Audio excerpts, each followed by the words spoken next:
Gente, a minha história de hoje é sobre uma menina. Uma menina que faz a gente pensar na força do espírito, né? E que a força do espírito vem em todos os tamanhos e todas as idades. E é uma história sobre fé e sobre cultura. E é muito importante a gente entender que todos os grandes personagens da história, eles estavam envolvidos de alguma forma com cultura, mesmo que fosse a cultura ligada apenas a um conhecimento específico, né? Essa menina, ela vive uma história muito aterrorizante e ao mesmo tempo cativante. Eu vou falar a dedicatória do livro dela para vocês entenderem a força dessa mensagem. A todas as garotas que enfrentaram a justiça e foram silenciadas, juntas seremos ouvidas. Quando essa menina nasceu, o pai dela deu para ela um nome que já era o nome de uma heroína local. E essa heroína tinha se tornado um símbolo. Por causa dessa heroína, o país dela estava envolvido numa ocupação britânica. E na luta para se livrar dessa ocupação, essa heroína que tinha o nome dela, que era anterior a ela, no momento que a bandeira do país caiu, ela tirou o seu véu e saiu lutando à frente dos guerreiros. Ela foi morta, mas ela se tornou um símbolo que incentivou os guerreiros, os soldados a lutarem e a vencerem a sua maior batalha contra o exército britânico, que acabou tendo que sair desse lugar. Essa menina se chama Malala. Malala é do Paquistão e a história de Malala começa, na verdade, com a história de seu pai. E essa história faz a gente pensar na força da transgeracionalidade e naquilo que a gente abençoa os nossos filhos, né? E na força dos nomes também. Vocês sabem por que os seus pais escolheram o nome que eles escolheram para vocês? Meus pais escolheram Patrícia porque eles queriam que eu tivesse personalidade. E eu tenho personalidade desde criança. O pai de Malala escolheu esse nome porque não queria que ela fosse só uma menina condenada a não poder fazer nada além de ser dona de casa, como todas as meninas do Paquistão e do Vale do Swat, onde ela mora, né? Então, quando ela nasce, diz que o dia que nasce uma menina é um dia de luto na aldeia dela. E que o pai dela recebeu uma grande árvore genealógica da sua família, mas só com os nomes de homem. Então, ele fez uma pequena linha, como se traça nas árvores genealógicas, um quadrado, e botou o nome dela como primeiro nome de mulher. E disse, ela será diferente. Ele determinou ali para que aqui vinha Malala, né? E essa história não é a história só dela, é a história do pai dela também, como os dois foram companheiros de armas, como ela assumiu a luta do pai e como os dois criaram um grande símbolo de luta por educação de meninas, né? No livro de Malala, ela conta a sua história dizendo que ela era tão pobre que seus pais não tinham dinheiro nem para parteira quando ela nasceu e que ela chegava a morar perto de um lixão. Mas o seu pai tinha um sonho de construir uma escola e ele consegue construir essa primeira escola com vários jovens e ela conta que cada um pagava 100 rúpias e que a escola vai melhorando e o pai começa a pensar numa segunda escola e a vida deles vai melhorando e também das crianças em torno que vão tendo acesso a mais uma escola privada, até que eles vão... a nova escola fica em frente a um mulá, que é um homem um estudioso do Corão, das leis islâmicas, e que esse mulá diz que aquela escola é um haram, é um pecado. E ele começa a tentar convencer a dona do imóvel a entregar o imóvel para ele, fazer ali, ficar com aquele imóvel, fazer uma escola que chama madraça, né? E ele fala...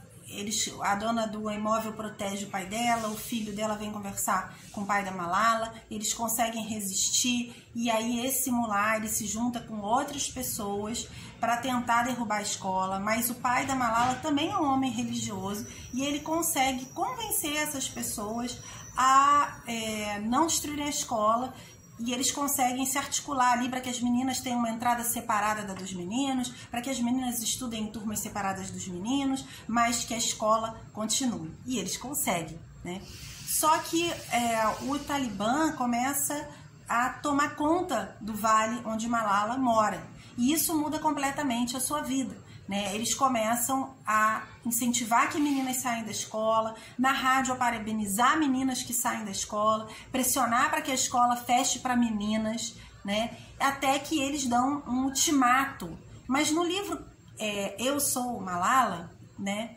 ela no livro dela, no livro de biografia dela, ela vai contando como esse clima de terror vai aumentando, como os corpos vão aparecendo pelas ruas, como as pessoas vão sendo mortas sem nenhum tipo de tribunal, sem nenhum tipo de justificativa, como eles vão vendo pessoas de todas as idades sendo assassinadas, como o reitor de uma universidade é morto, como pessoas que estão envolvidas com a educação são mortas, como eles são contra a educação, não só de meninas, mas também de meninos, e como eles vão vendo um clima de terror, até que chega esse ultimato, chega esse último dia, e eles resistem, as meninas continuam indo à escola disfarçadas, escondidas, mas o clima de terror vai aumentando, algumas pessoas vão sendo seduzidas por aquela proposta, outros professores vão deixando de dar aula porque tem medo de estar dando aula, e chega um momento que eles saem do Vale do Swat, e aí eles começam a fazer toda uma campanha para conseguir voltar para lá, né? Há uma movimentação governamental, eles conseguem procurar várias pessoas do governo, eles começam a ter uma voz ativa ali, porque eles começam a militar por essa volta para o Vale, até que há uma movimentação governamental, e diz-se que o Talibã saiu dali, mas eles continuam, de alguma forma eles continuam presentes, não tão presentes como antes.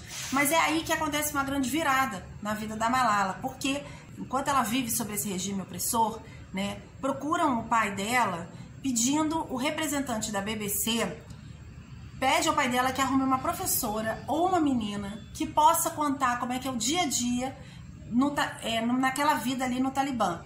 E ele até menciona o diário de Anne Frank, né? E fala que ele queria alguém que contasse isso. Malala sugere que seja ela mesma a fazer isso. E o jornalista da BBC dá uma série de orientações, faz perguntas. E esse diário começa a ser publicado num blog. Então Malala, ela inclusive usa um nickname, né? Um nome de crime, para não ser reconhecida, porque isso era extremamente perigoso. Mas a voz dela começa a se tornar uma voz cada vez mais ativa. No seu livro Eu Sou Malala, ela conta, fazendo a si mesma a pergunta, como proibir 50 mil meninas de estudarem?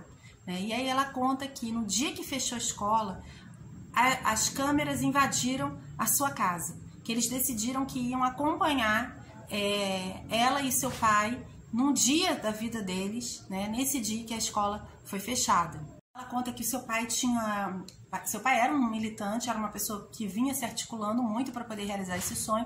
Então ele tinha um amigo no New York Times, um jornalista, que pediu que ele participasse de um documentário. Então um jornalista paquistanês vai para lá para filmar o que eles estavam vivendo, né, no Vale. E eles descobrem que a Malala fala inglês. E aí eles pedem, bom, então em vez de seguir o seu pai, vamos seguir a Malala. E ela conta que ela é seguida até o dia inteiro, até fazendo orações, escovando dentes, que eles querem registrar, tipo um reality, como é a vida de uma menina sobre o domínio do Talibã. Então, essas coisas, né, vão tornando ela cada vez uma voz mais ativa e vão trabalhando na construção de um símbolo que ela vira. O problema dos símbolos é que eles são mais fortes que armas. E as pessoas querem ou usar ou destruir os símbolos.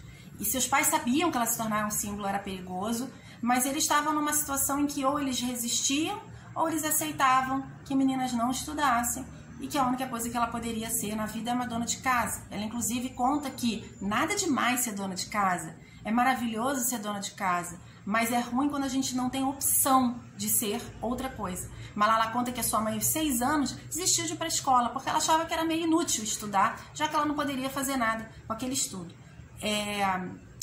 É muito ruim quando a gente não tem a escolha, a perspectiva, o horizonte. E os símbolos são sobre isso, né? Eles são sobre portais, que a gente acredita que vai poder atravessar para um outro lugar se a gente quiser, né? Então, a Malala faz esse documentário mostrando como é que é o primeiro dia dela ali naquele momento em que o Talibã já construiu tanto poder que ela não vai mais poder ir à escola, em que está vigente a proibição de meninas irem à aula. Chega um momento que a sua família precisa sair do Vale, porque eles veem que eles estão vivendo uma situação que eles estão realmente em perigo.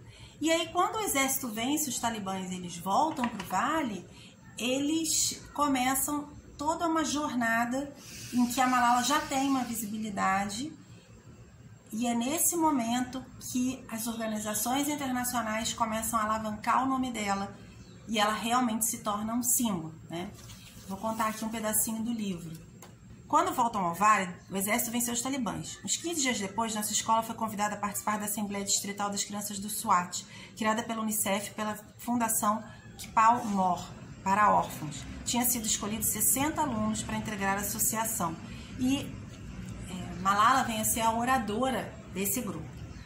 Outra passagem no SWAT começou a haver mais sinais que o Talibã nunca sairia realmente do vale. Mais 2 escolas sofreram explosões e 3 voluntários estrangeiros de um grupo cristão, quando voltaram à sua base em Minhora, foram sequestrados e depois assassinados. Recebemos outras notícias chocantes. Um amigo de meu pai, Dr. Mohamed Farouk, vice-reitor da Universidade do SWAT, foi assassinado por 2 pistoleiros que invadiram sua sala. Malala agora tinha 13 anos e decidiu que queria ser política.